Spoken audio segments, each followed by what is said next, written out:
Nha, đây anh em đang nghỉ ngơi trong mi đấy, xong rồi thì ăn cơm nghỉ trưa nhá.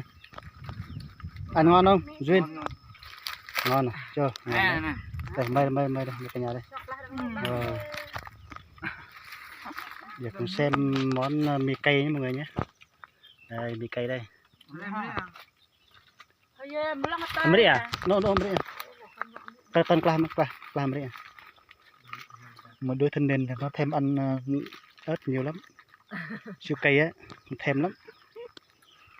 Bây giờ nếu mà không có ớt thì nó ăn cơm không nổi đâu. Giờ mình sẽ trả cho nó ăn. Đây múc đây. Đây. Trồng xong rồi công việc của mình hôm nay nhé mọi người nhé, mọi người cùng xem nhé. Bên kia là làng rớt cà tu đó mọi người. Đây. Rồi, đây tiếp tục nữa.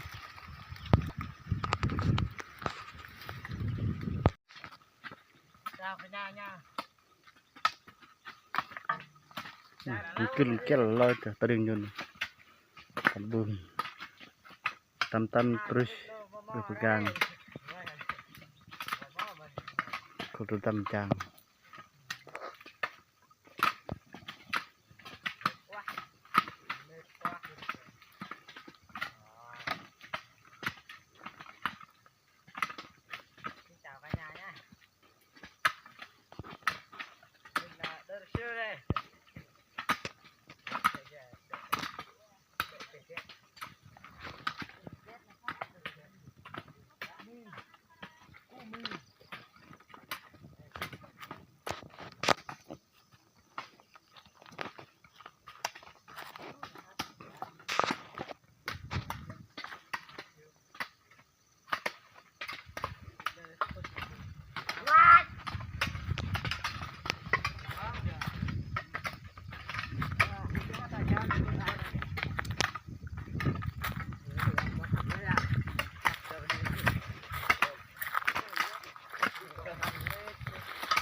Ai đâu Duyên? Ai đâu Duyên? Đã trang mi nhôn lắm à, nhôn trang là làm thế à? Cho bị đêm không à? Đang khi đen, khi đen. Kêu lời tering nhôn tan mi nhôn.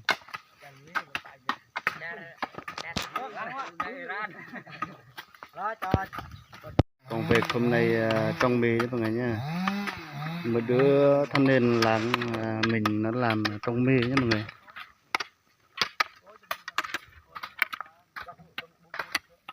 Đây con là lập 8, lập 9, lập 7, lập sau cũng có hết.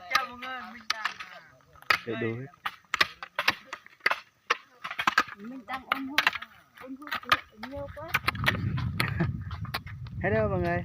Ơi, bạn ơi. Hello. Là ngồi chết rồi, tắm bùm. Lo cho tering nhôn tắm bùm. Chết rồi, tâm chàng tu tâm bitamir tak tamir aja. Nah ban mang wah. Ban mang bitamir nó chàng tambum. Chết. Yar mang chết tầm bài tầm kia ta et lak loja nang am loja lak et lak. Dia le tambum.